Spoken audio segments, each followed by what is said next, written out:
किसी नगर में सेठ रघुनाथ और सेठानी सावित्री देवी रहते थे।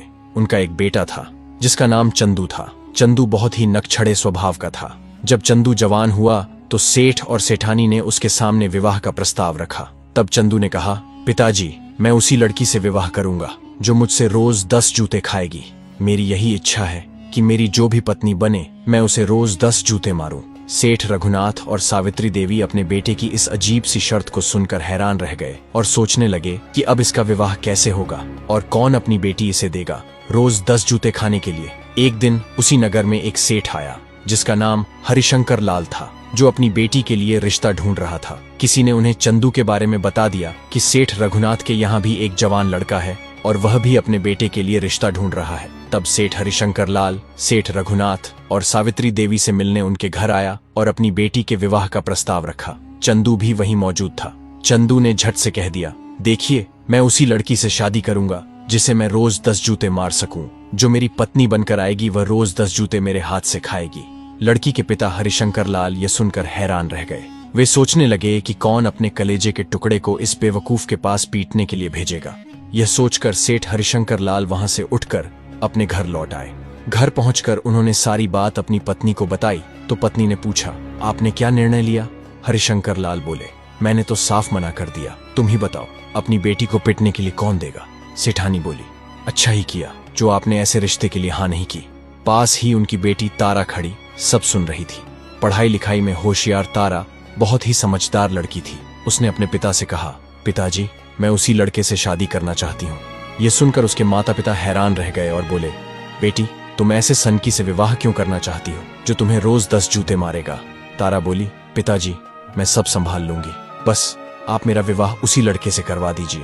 हरिशंकर लाल को बिल्कुल यकीन नहीं हुआ कि उनकी बेटी अपनी मर्जी से उस सनकी से विवाह करना चाहती है। उन्होंने फिर समझाया, अरे पगली, 10 जूते रोज खाकर तो तुम्हारे सिर के बाल उड़ जाएंगे। ऐसे पागल आदमी से शादी क्यों करेगी? तुम्हारे लिए अच्छे अच्छे रिश्ते आएंगे। पर तारा नहीं मानी। वह बार बार यही कहती रही, पिताजी, आपको मेरी कसम है, आप मेरा विवाह उसी से कर दीजिए। आखिरकार हरिशंकर लाल फिर से सेठ रघुनाथ के घर गए और चंदू से कहा, बेटा, अगर तुम्हें दान दहेज चाहिए तो बताओ, जो मांगोगे देंगे, पर यह शर्त तो हटा दो कि रोज अपनी पत्नी को 10 जूते मारोगे। चंदू बोला, मुझे कोई दहेज नहीं चाहिए, मेरी शर्त यही रहेगी, अगर शादी करनी है तो करो, वरना अपनी बेटी का रिश्ता कहीं और ढूंढ लो। अब लड़की के पिता क्या करते? बेटी की भी यही जिद थी, सो उन्होंने रिश्ता पक्का कर दिया। निश्चित समय पर बारात आई और तारा दुल्हन बनकर चंदू के घर आ गई। सेठ हरिशंकर लाल ने खूब दान दहेज भी दिया।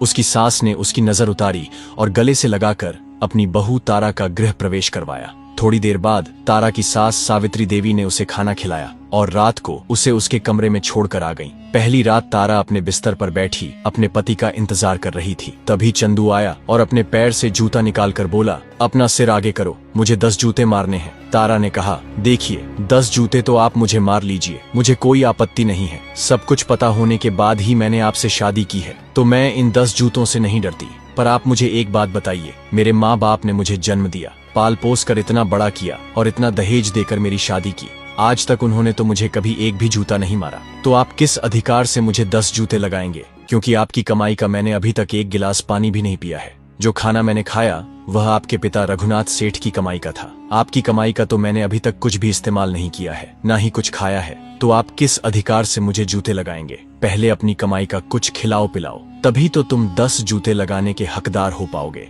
यह सुनकर चंदू बिल्कुल चुप हो गया। वह सोचने लगा कि बात तो सही कह रही है, जो कुछ भी है वह सब उसके माता पिता की ही कमाई का है, क्योंकि उसने खुद तो अब तक कुछ कमाया ही नहीं। चंदू को अपनी पत्नी की बात सुनकर एक झटका सा लगा और वह अगले दिन अपने पिता के पास गया और अपने पिता को सारी बात कह सुनाई। चंदू की बात सुनकर रघुनाथ सेठ मन ही मन बहुत प्रसन्न हुए और अपनी प्रसन्नता छुपाते हुए बोले, बेटा, बात तो तुम्हारी बहू बिल्कुल सही कह रही है। हालांकि हमारे पास इतना धन है कि हमारी 7 पुश्तें बैठकर खा लेंगी, तुम्हें जिंदगी भर किसी काम की जरूरत भी नहीं पड़ेगी। पर बेटा, बात तो यही है कि इसमें तुम्हारी कमाई का कुछ भी नहीं है। चंदू को यह बात चुभ गई और उसने अगले ही दिन से व्यापार करने का निश्चय कर लिया। असल में उसके पिता रघुनाथ सेठ एक बड़े व्यापारी थे जो जहाजों पर माल लाद कर दूसरे देशों में खरीदने बेचने का काम करते थे। चंदू ने भी यही व्यापार करने की ठानी। उसने अपने पिता से कहा, पिताजी, आप मुझे बस एक जहाज दे दीजिए और व्यापार के लिए थोड़ा धन दे दीजिए। आप देखना, मैं बहुत जल्दी बहुत सारा धन कमा कर लौटूंगा।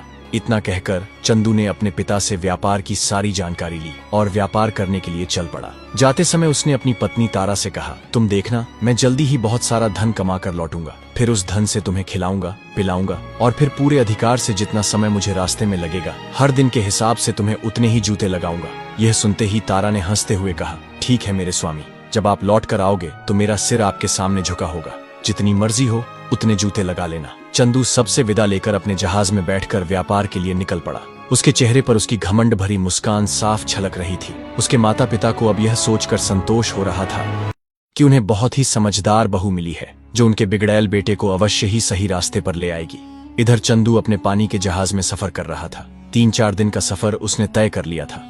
एक दिन चंदू ने एक बंदरगाह पर रुकने की सोची। फिर क्या था, उसने वहीं अपने जहाज को किनारे पर लगवाया और उस नगर का जायजा लेने के लिए बाहर निकल गया। जिस शहर में वह रुका था वह ठगों का शहर था। अभी वह कुछ ही दूर चला था कि उसने देखा सामने से एक आदमी लाठी के सहारे चला आ रहा है। जब वह आदमी उसके पास आया तो चंदू ने देखा कि उसकी एक आंख पर पट्टी बंधी हुई है, जिससे पता चलता था कि वह एक आंख से अंधा है। उस एक आंख वाले आदमी ने चंदू से कहा, इस बार तुम आए हो, तुम्हारे पिताजी नहीं आए। तुम्हारे पिताजी तो बड़े चालाक थे। चंदू बड़ा हैरान हुआ। उसने उस आदमी को कभी देखा भी नहीं था और वह अंधा उसे ऐसे पहचान रहा था जैसे उसे जानता हो। चंदू ने उस आदमी से कहा, मुझे तुम्हारे बारे में कुछ नहीं पता, जरा खुलकर बताओ। तब वह एक आंख वाला आदमी बोला, जब पिछली बार तुम्हारे पिताजी यहाँ आए थे तब मुझे पैसों की जरूरत थी। मैंने अपनी एक आंख तुम्हारे पिताजी के पास गिरवी रख दी थी और उनसे 10,000 रुपए लिए थे। अब मैंने 10,000 रुपए इकट्ठे कर लिए हैं। मुझे फर्क नहीं पड़ता कि बाप आया या बेटा, मुझे मेरी आंख चाहिए। ये लो अपने 10,000 रुपए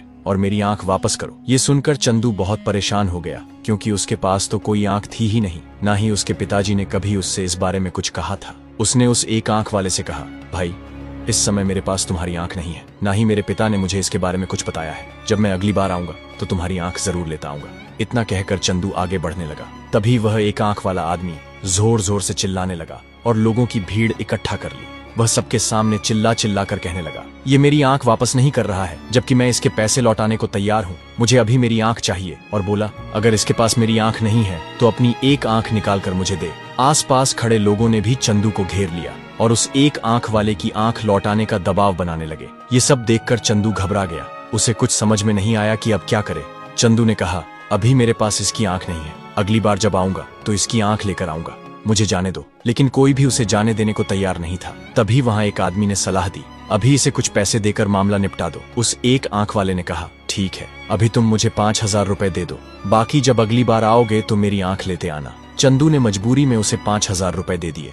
वह आदमी पैसे लेकर वहां से रफू चक्कर हो गया। चंदू ने सोचा, चलो बला टली, 5,000 में ही पीछा छूट गया। चंदू यही सब सोचता हुआ नगर की तरफ आगे बढ़ रहा था। जैसे ही उसने नगर के द्वार में कदम रखा, सामने से बैसाखियों के सहारे चलता हुआ एक टांग वाला आदमी उसे अपनी तरफ आता हुआ दिखाई दिया।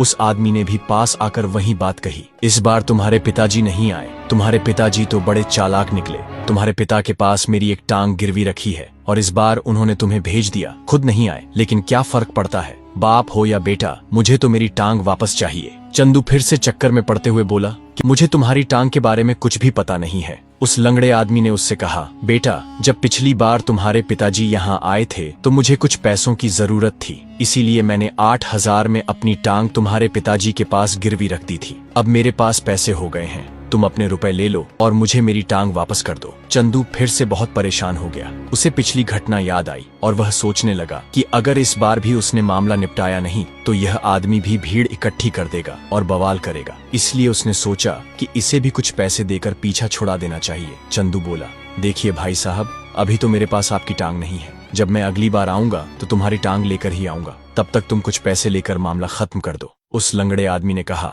ठीक है, अभी तुम मुझे 4,000 दे दो और अगली बार मेरी टांग जरूर लेकर आना। चंदू ने अपना पीछा छुड़ाने के लिए उसे 4,000 दे दिए और वह लंगड़ा आदमी वहां से चला गया। अब चंदू बाजार के बीचों बीच पहुंच चुका था। वह बाजार में घूम घूम कर देख रहा था कि यहाँ से क्या खरीदा और बेचा जा सकता है। तभी उसकी नजर बाजार में एक घर के सामने खड़ी एक औरत पर पड़ी, जो काफी देर से उसे ही देख रही थी। चंदू ने जब उसे देखा तो बस देखता ही रह गया, क्योंकि वह औरत इतनी सुंदर थी कि उसकी आंखों में जो भी देखे बस उसी में खो जाए। चंदू को अपनी ओर देखता पाकर उस औरत ने हाथ के इशारे से उसे पास बुलाया। चंदू खींचा चला गया।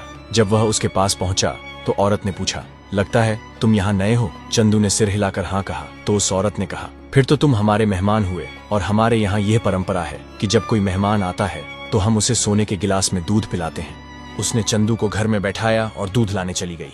कुछ देर बाद वह अंदर से लौटी तो उसके हाथ में सोने का गिलास था जो दूध से भरा हुआ था। उसने वह गिलास चंदू को दिया। चंदू ने मेहमान नवाजी समझकर सारा दूध पी लिया। जैसे ही उसने गिलास नीचे रखा, वहीं एक बिल्ली आई और उस गिलास को मुंह में दबाकर चंदू के जहाज में ले गई और वहीं रख दिया। चंदू को इसका बिल्कुल पता नहीं चला। अब जैसे ही वह वहां से जाने के लिए उठा तो उस सुंदर स्त्री ने कहा, अतिथि महोदय, जाते जाते मेरा सोने का गिलास तो देते जाओ। चंदू ने वहां देखा जहां उसने गिलास रखा था, लेकिन वहां गिलास था ही नहीं। असल में वह सुंदर स्त्री भी एक ठगनी थी जो अपनी बिल्ली के जरिए लोगों को ठगा करती थी। चंदू कहता रहा कि उसने गिलास यहीं रखा था और वह औरत कहती रही कि उसने गिलास चुराकर अपने किसी साथी को जहाज तक पहुंचा दिया है। अब उन दोनों की बहस इतनी बढ़ गई कि वहां भीड़ इकट्ठी हो गई। उस स्त्री ने भीड़ को देखकर कहा, ठीक है, अगर तुम मुझे 100 सोने के सिक्के दे दो तो मैं किसी से कुछ नहीं कहूंगी और तुम्हें जाने दूंगी। लेकिन चंदू अपनी बात पर अड़ा रहा और बोला, जब मैंने कोई चोरी ही नहीं की तो मैं तुम्हें किस बात के सोने के सिक्के दूं। तभी वहां से कोतवाल गुजरा। कोतवाल ने जब सारी बात सुनी तो उसने कहा कि मैं अभी तुम्हारी तलाशी लेता हूँ। कोतवाल ने जब चंदू की तलाशी ली तो सोने का ग्लास उसके पास नहीं मिला। तब वह सुंदर महिला बोली, कोतवाल साहब, इसने किसी के जरिए मेरा सोने का गिलास अपने जहाज में छिपा दिया होगा, इसलिए इसके जहाज की तलाशी ली जाए। कोतवाल जब चंदू के जहाज की तलाशी लेने गया तो वहां उसे सच में सोने का गिलास मिल गया। ये देखकर कोतवाल ने चंदू को गिरफ्तार कर लिया और वहां के राजा के दरबार में पेश किया। राजा ने चंदू को 6 महीने की सजा सुनाई और उसका जहाज भी जब्त कर लिया। 6 महीने जेल में रहने के बाद जब चंदू छूटकर बाहर आया तो उसके पास कुछ भी नहीं बचा था। गरीब और असहाय की तरह चंदू सड़कों पर भटक रहा था। तभी उसकी मुलाकात एक आदमी से हुई। उस आदमी ने चंदू से पूछा, तुम कौन हो और यहाँ क्यों भटक रहे हो? चंदू ने अपनी पूरी कहानी उस आदमी को बता दी। वह आदमी चंदू की हालत पर बहुत दया से भर गया। उसने कहा, भाई, यह ठगों की नगरी है। जो एक बार इसमें फंस जाता है उसका निकल पाना बहुत मुश्किल होता है। खैर, तुम्हारे पास रहने को कोई ठिकाना नहीं है, चाहो तो मेरे साथ रह सकते हो। मैं गाना गाकर अपना पेट पालता हूँ। अगर तुम्हें नाचना आता है तो तुम औरत का भेष बनाकर मेरे साथ नाचना, मैं गाऊंगा। इस तरह हम दोनों 2 वक्त की रोटी कमा लेंगे, वरना यहाँ जिंदा रहना मुश्किल है। अब चंदू के पास कोई और रास्ता नहीं बचा था, सो उसने उस आदमी की बात मान ली और औरत का भेष बनाकर उसके साथ नाच गाना शुरू कर दिया। इसी तरह 8 महीने गुजर गए। उधर तारा अपने पति चंदू का इंतजार कर रही थी। 8 महीने बीत जाने के बाद भी जब चंदू वापस नहीं आया तो तारा ने अपने सास ससुर से कहा, पिताजी, मेरे पति अभी तक वापस नहीं आए हैं, इसलिए मैं उन्हें ढूंढने जाना चाहती हूँ। सेठ रघुनाथ बोले, बहू, तुम इतने बड़े संसार में उसे कहाँ ढूंढोगी? मैं ही उसे ढूंढ लाऊंगा। तारा ने कहा, नहीं पिताजी, आपकी उम्र हो चली है, आप घर पर ही रहिए। मेरे पति मेरी वजह से ही घर से निकले थे, इसलिए उन्हें वापस लाना मेरा ही कर्तव्य है। आप बस मुझे पानी के 2 जहाज और कुछ धन दे दीजिए ताकि मैं उन्हें वापस ला सकूं। रघुनाथ सेठ ने पानी के 2 जहाज और बहुत सारा धन बहू को दे दिया और आशीर्वाद देकर बेटे को वापस लाने की अनुमति दे दी। तारा के जाते समय ससुर ने कहा, बेटी, अकेली मत जाना, हमारे पास 5 विश्वस्त आदमी हैं, उन्हें साथ ले जाओ, और एक पालतू कुत्ता भी जो तुम्हारे इशारे पर अपनी जान देने को भी तैयार होगा। तारा ने ससुर की बात मानकर वे 5 आदमी और कुत्ता साथ ले लिया और जहाज पर बैठकर अपने पति चंदू को ढूंढने निकल पड़ी। 4 दिन तक जहाज समंदर में चलता रहा। 5वें दिन जहाज एक बंदरगाह पर रुका। तब तारा ने मर्दाना भेष धारण किया और जहाज से उतरकर अपने आदमियों के साथ उस नगरी का जायजा लेने लगी। तारा ने अपने आदमियों से कहा, मुझे लग रहा है कि मेरा पति इसी नगरी में है, तुम सब यहीं जहाज में रहकर मेरा इंतजार करना, मैं अकेले ही अपने पति को ढूंढ कर लाऊंगी। तभी अचानक वही एक आंख वाला आदमी तारा के पास आ खड़ा हुआ और कहने लगा, बेटा, इस बार तुम्हारे पिताजी नहीं आए, तुम्हारे पिताजी तो बड़े ही तेज निकले। तारा ने उस आदमी को देखा तो उससे पूछा, काका, तुम क्या कह रहे हो? मुझे समझ में नहीं आ रहा है। तब वह एक आंख वाला आदमी बोला, बेटा, पिछली बार जब तुम्हारे पिताजी यहाँ आए थे तो मुझे कुछ पैसों की जरूरत थी। 10,000 रुपए में मैंने अपनी एक आंख उनके पास गिरवी रख दी थी। अब बेटा हो या बाप, मुझे इस बात से कोई फर्क नहीं पड़ता, मुझे तो मेरी आंख वापस चाहिए। लो, अपने 10,000 रुपए और मेरी आंख मुझे लौटा दो। तारा यह सब देखकर समझ गई कि यह जरूर कोई ठग है और वह ठग नगरी में ही पहुंच गई है। उसे यह भी लगा कि शायद उसका पति भी इन्हीं ठगों के बीच कहीं फंसा हुआ होगा। तारा ने कुछ देर सोचा और इशारा करके अपने साथियों से कहा, भाइयों, काका की आंख जहाज पर ही कहीं रखी है, जरा ढूंढ कर लाओ। उसके आदमियों ने कुछ देर जहाज पर ढूंढने का नाटक किया और फिर आकर बोले, हुजूर, वहां तो बहुत सारी आंखें रखी हुई हैं, लेकिन काका की आंख के मेल वाली आंख हमें मिल ही नहीं रही है। यह सुनकर तारा बोली, अच्छा, इनके मेल की आंख नहीं मिल रही है तो ऐसा करो कि एक चाकू लेकर आओ और काका की यह दूसरी आंख भी निकाल लो और जहाज में ले जाकर मेल करके काका की आंख ला कर दो। अब वह एक आंख वाला आदमी यह सुनकर हाथ जोड़कर गिड़गिड़ाने लगा, मुझे माफ कर दो, मेरी दूसरी आंख मत निकालो, मुझे कोई आंख वांख नहीं चाहिए। इतना कहकर वह वहां से दौड़ गया। ये सब देखकर तारा के साथियों ने तारा से कहा, हुजूर, यहाँ के लोग बड़े शातिर हैं, इसलिए हम आपको अकेले नहीं जाने देंगे। तारा ने मौके की नजाकत को देखते हुए अपने 2 साथियों को साथ चलने के लिए कहा। बाकी 3 साथियों से कहा, हमारे जहाज की भी तो रखवाली करनी है, सो तुम वहीं जहाज में छुप कर बैठे रहो, पालतू कुत्ते के साथ। इतना कहकर तारा अपने 2 साथियों को लेकर आगे नगरी की तरफ बढ़ गई। जब तारा नगरी के द्वार पर पहुंची तो सामने से एक टांग पर लंगड़ाते हुए एक आदमी चलकर उसके पास आया और उलाहना देते हुए बोला, क्या इस बार तुम्हारे पिताजी नहीं आए? पिछली बार जब तुम्हारे पिताजी आए थे तब मैंने अपनी एक टांग उनके पास गिरवी रखी थी। खैर बेटा हो या बाप, मुझे इससे कोई फर्क नहीं पड़ता, मुझे तो मेरी टांग वापस चाहिए। मेरी टांग मुझे लौटा दो और अपने 8000 ले लो जो मैंने तुम्हारे पिताजी से लिए थे। तारा समझ गई कि उसे फिर से ठगने की तैयारी हो रही है। उसने विनम्रता से कहा, काका, हमारे जहाज पर बहुत सारी टांगें लदी हुई हैं, पता नहीं पिताजी ने किस किस की टांग गिरवी रख रखी है। अब तुम्हारी टांग कौन सी है ये कैसे पता चले? इसलिए एक काम करो, अपनी यह दूसरी टांग भी हमें काट कर दे दो, जिससे मेरे आदमी जहाज पर जाकर तुम्हारी टांग का नाप मिलाकर सही टांग ला सकें। तारा ने अपने साथियों को इशारा किया और कहा, चलो काका की टांग काट लो। ये सुनकर उस लंगड़े आदमी के होश उड़ गए। वह हाथ जोड़कर बोला, रहने दो, मुझे मेरी टांग नहीं चाहिए, बस मुझे यहां से जाने दो। इतना कहकर वह एक टांग पर ही दौड़ गया और वह आदमी थोड़ी ही देर में आंखों से ओझल हो गया। तारा और उसके साथी ठहाका मारकर हंसने लगे। फिर तारा थोड़ी और आगे बढ़ी और बाजार के बीचों बीच पहुंच गई।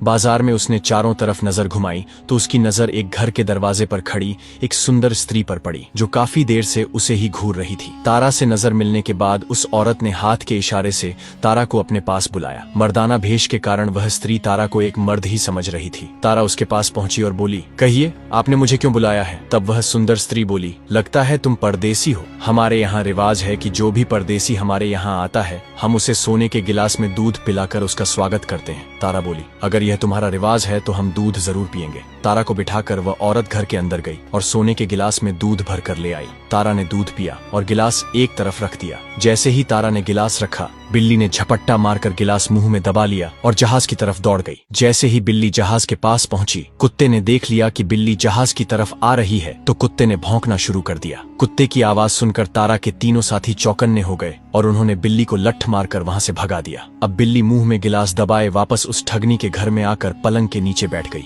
दूध पीकर जैसे ही तारा जाने लगी, उस ठगनी ने तारा से कहा, हे परदेसी, तुमने दूध तो पी लिया पर मेरा सोने का गिलास तो देते जाओ। तारा ने चारों तरफ देखा लेकिन गिलास का कोई अता पता नहीं था। यह देखकर उस ठगनी ने जोर जोर से चिल्लाना शुरू कर दिया, भाइयों देखो, इस परदेसी ने मेरा सोने का गिलास चुरा लिया है। जब यह बात कोतवाल के कानों में पड़ी तो कोतवाल भी वहां आ गया और बोला, परदेसी, इस औरत का सोने का गिलास निकालकर इसे वापस दे दो। तारा ने कहा, मैंने दूध पीकर गिलास नीचे ही रखा था, मेरे पास कोई गिलास नहीं है। इस पर वह ठगनी बोली, हुजूर, इसके जहाज की तलाशी ली जाए। अगर इसके जहाज में मेरा सोने का गिलास मिल गया तो मैं इससे 500 सोने की मुहरें लूंगी। कोतवाल जहाज पर पहुंचा और तलाशी ली पर वहां कोई गिलास नहीं मिला। अब तारा ने गरज कर कोतवाल से कहा, तुमने मेरे जहाज की तलाशी तो ले ली, अब इसके घर की भी तलाशी लो। हो सकता है इसने ही अपना गिलास अपने घर में छुपा रखा हो और मुझ पर इल्जाम लगा रही हो। कोतवाल ने उस औरत के घर की तलाशी शुरू की तो देखा कि पलंग के नीचे बिल्ली वह सोने का गिलास मुंह में दबाए बैठी थी। यह देखकर कोतवाल को उस स्त्री पर बड़ा गुस्सा आया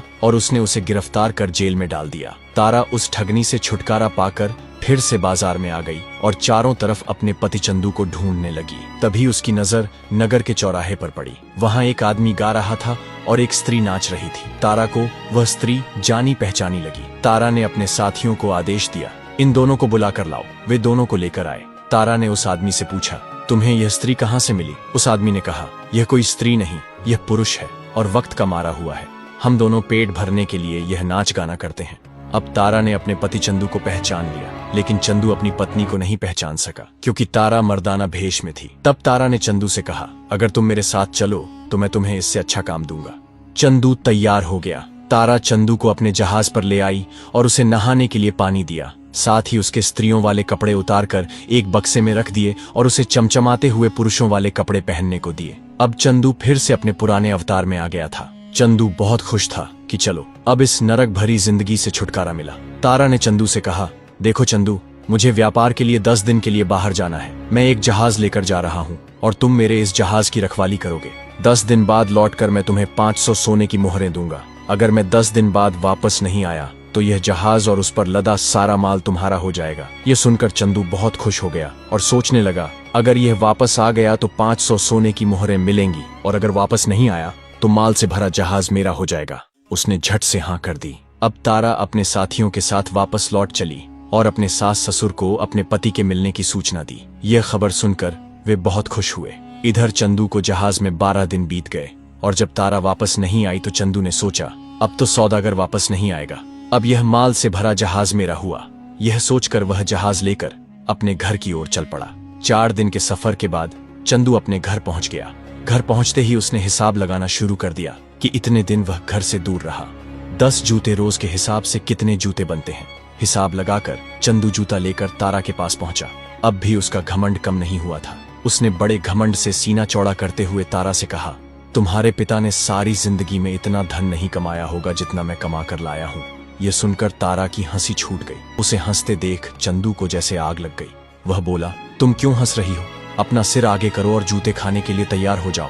तारा बोली, जूते तो मैं नहीं खाऊंगी। चंदू ने गुस्से से कहा, क्यों, तुम अपने वादे से मुकर रही हो? तारा ने कहा, क्या सच में यह धन तुम कमा कर लाए हो या फिर किसी सौदागर ने तुम्हें खैरात में दिया है? यह सुनकर चंदू के पैरों के नीचे से जमीन खिसक गई। तारा ने पास रखा बक्सा खोलकर दिखाया जिसमें चंदू के स्त्री वाले कपड़े रखे थे, जिन्हें पहनकर वह चौराहे पर नाचता था। उन कपड़ों को देखते ही चंदू शर्म से पानी पानी हो गया और आश्चर्य से अपनी पत्नी की ओर देखने लगा। तारा ने कहा, जो सौदागर तुम्हें मुसीबत से निकाल कर लाया था, जिसने तुम्हें माल से भरा जहाज दिया, वह कोई और नहीं बल्कि मैं ही थी। यह सुनते ही चंदू का घमंड चकनाचूर हो गया। वह हाथ जोड़कर तारा से माफी मांगने लगा और बोला, भाग्यवान, इस बात को यहीं दबा दो, किसी और को मत बताना कि मैं इस हालत में फंसा था। तारा हंसते हुए बोली, तो जनाब, अब आप 10 जूते नहीं मारेंगे? अब चंदू की सारी अकड़ निकल चुकी थी। उसने हाथ जोड़कर कहा, भाग्यवान, चाहो तो तुम मुझे रोज 10 जूते मार लिया करना, बस इस राज को राज ही रहने देना। इस कहानी से हमें यह सीखने को मिलता है कि जो खुद को बहुत चतुर समझकर दूसरों को बेवकूफ बनाता है, असल में वही सबसे बड़ा मूर्ख साबित होता है, क्योंकि सच्चाई और समझदारी आखिर में सब पर भारी पड़ती है। तो दोस्तों, आपको यह कहानी अच्छी लगी हो तो इस चैनल को सब्सक्राइब करें। ऐसी और कहानी देखने के लिए बने रहे।